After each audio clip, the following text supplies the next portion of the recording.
లో సార్ లేదు అంటే చిన్న ఈ submission there are reports from international media that troops been moving towards Iran, అంటే గల్ఫ్లో ఎక్కడో వాటిని పార్క్ చేసేసి ఫోర్సెస్ని వార్ ఎయిర్ క్రాఫ్ట్స్ని తర్వాత వార్షిప్స్ని అయితే గల్ఫ్ జలసంధుల దగ్గర స్ట్రైట్ ఆఫ్ హెర్మూజ్ దగ్గర ఆల్రెడీ ఆయన డిప్లాయ్ చేశాడు. స్ట్రైట్ ఆఫ్ హెర్మూజ్ని నిర్బంధిస్తానని ఒకవేళ ఇరాన్ కనుక మొండి పట్టేస్తే ఇరాన్ కూడా నష్టపోతుంది, ఎందుకంటే వాళ్ళకి కూడా only exit to the international waters that strait of Hormuz. So Iran దెబ్బతింటుంది. అక్కడ తగ్గాడు ఖమేని, దాన్ని అడ్వాంటేజ్ తీసుకొని ఈయన ట్రూప్స్ని అయితే డిప్లాయ్ చేసి, ఇప్పుడు వెనిజులా అంటే పక్కనే కాబట్టి వెంబడి వెళ్ళి అటాక్ చేశాడు sir. Iran is far from US. So ఈ అటాక్స్ చేసే లోపల ఇరాన్ దగ్గర కూడా బ్రహ్మాండమైన అడ్వాన్స్డ్ టెక్నాలజీ ఉంది, ఆల్రెడీ వాళ్ళు యూజ్ చేశారు. వాళ్ళ టెక్నాలజీని కానీ వాళ్ళ ఇన్నోవేషన్స్ని కానీ మనం ఎక్కడ అండర్మైన్ చేయాల్సిన అవసరం లేదు, బిలిటిల్ చేయాల్సిన అవసరం లేదు. సో వాళ్ళు ప్రిపేర్డ్గా ఉన్నారు. అందుకనే ఏంటంటే ఈయన స్ట్రైట్ ఆఫ్ హార్మూజ్ దగ్గర మొత్తం డిప్లాయ్మెంట్ అంతా చేసి పెట్టుకొని కూర్చున్నాడట. ఇన్ కేస్ ఆఫ్ ఇన్నోవేటబిలిటీ, ఒక అనివార్యత వచ్చే పని అయితే అక్కడి నుంచి దాడి చేయడానికి ఖతార్లో ఎయిర్ బేస్ ఉంది ఎలాగూ.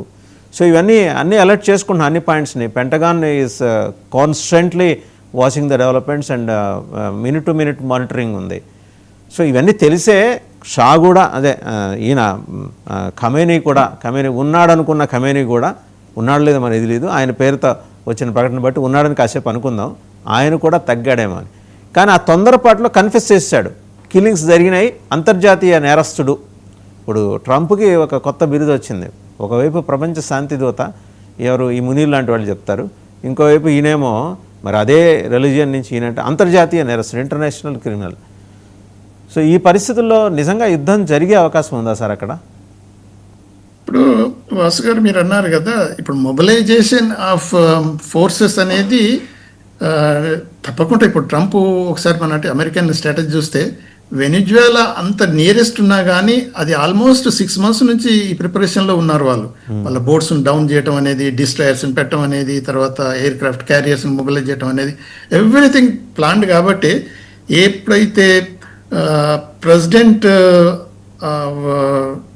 ఇండికేషన్స్ ఇస్తాడో వాళ్ళకు మిలిటరీ ఇది okay be prepared, we are going to take action against Iran అనగానే ఆ కమాండర్స్కి వచ్చిన ఇన్స్ట్రక్షన్ ప్రకారం దే స్టార్ట్ ప్లానింగ్. ఎందుకు అని అంటే అక్కడ దగ్గర ఉన్న దానికే ఎంతో టైం పట్టిందంటే ఇక్కడ అన్ని మొబిలైజేషన్ ఎక్కడెక్కడ ఉన్నాయన్నీ ఇప్పుడు సౌత్ ఈస్ట్ ఏషియాలో ఉన్న ఎయిర్ క్రాఫ్ట్ క్యారియర్స్ని కూడా మూవ్ చేసే దగ్గరనే ఉన్నాయి ఇప్పుడు ఆ ఏరియాలో.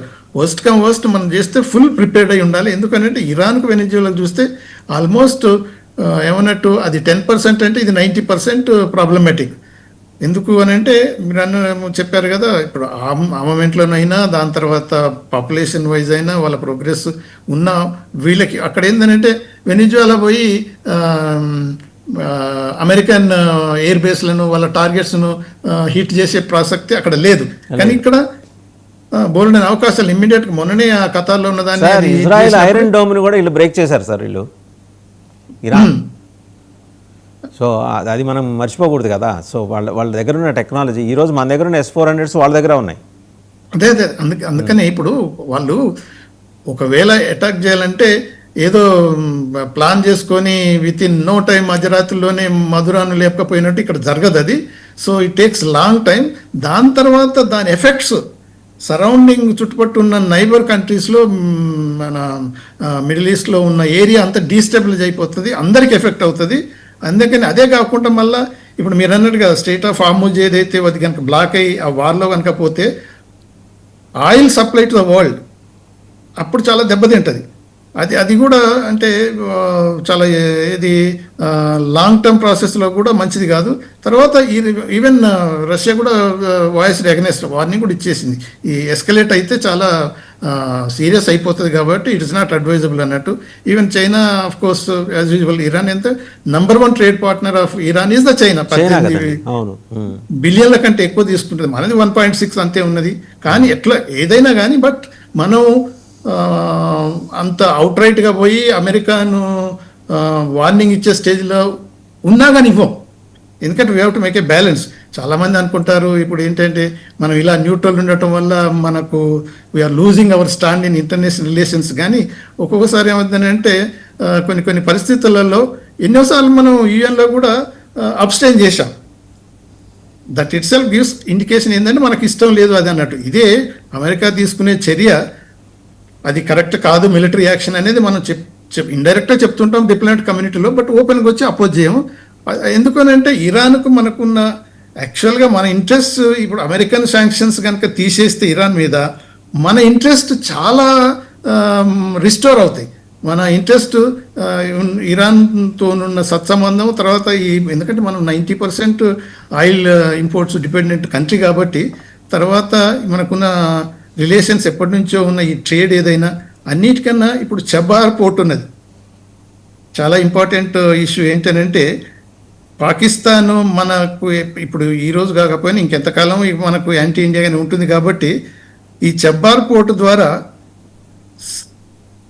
ఈ సీ లేన్స్ ఓపెన్ అయ్యేది, మనకు సీ రూట్స్ యూరోప్ దాకా మనం పోతాయి. దాన్ని చబార్ పోర్ట్ లో మనం బైపాస్ కదా సార్, మనం we can bypass Karachi bypass చేసి నేరుగా సూరత్ నుంచి ఇటు కాండ్లా పోర్ట్ నుంచి కనుక 7 hours లో మనం we can reach Chabahar port. అందుకనే కదా మనం చబార్ పోర్ట్ డెవలప్మెంట్ కూడా మనమే చేస్తున్నాం. At the same time road construction కూడా, రోడ్ లేయింగ్ కూడా మనమే చేస్తున్నాం. అంటే ఇట్ టేక్స్ టైం అనుకోండి, ఇట్ టేక్స్ టైం.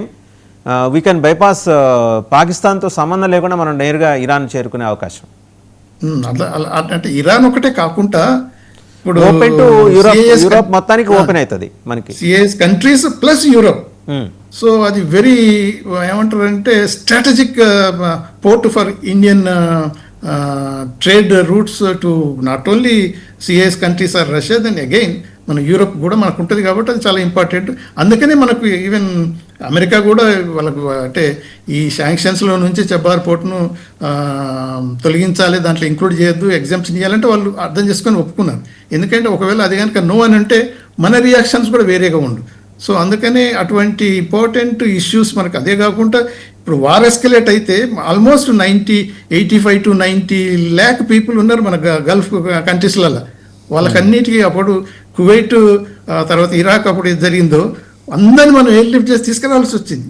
అది ఎంత బర్డెన్ మనకు ఉంటుంది. సో ఇటువంటి కొన్ని ఎక్కువ అంటే లాంగ్ టర్మ్ ఎఫెక్ట్స్ ఉంటాయి కాబట్టి అందరు అడ్వైజ్ చేస్తున్నారు అటువైపు ఇటువైపు, బోత్ సైడ్స్. ఒకళ్ళని చెప్పుడు కాదు.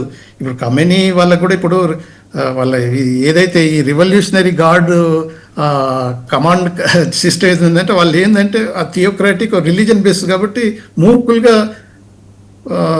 లేదు అమెరికాకు డెత్ టు అమెరికా అని ఏదో చేసి రోడ్లో అంటే మన బజార్లో స్లోగన్ చేసినట్టు కాదు కానీ, బట్ కొంతవరకు అక్కడ కూడా కమేనీ ఎంత రిలీజియస్ థియోక్రాటిక్ అయినా దేర్ ఆర్ సమ్ పీపుల్ కొంతవరకు. For example president of America is very intellectual sober మనిషి.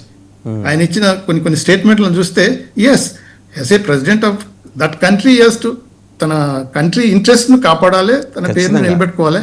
At the same time reality ఏంటి, అమెరికాతో కొట్లాడుకోవటం వల్ల ఇరాన్కు నష్టం ఎక్కువ అవుతుందా లాభం ఎక్కువ అవుతుందా అని ఆలోచిస్తే నష్టం ఎక్కువ అవుతుంది.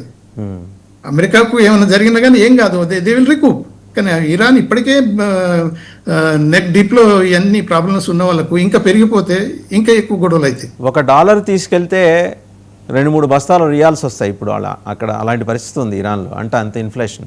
Sir there are major observations from international community ఏంటంటే, ఒకటి ఈ national guards, Iran national guards ఉంది కదా వాళ్ళ సైన్యం, రివల్యూషనరీ గార్డ్స్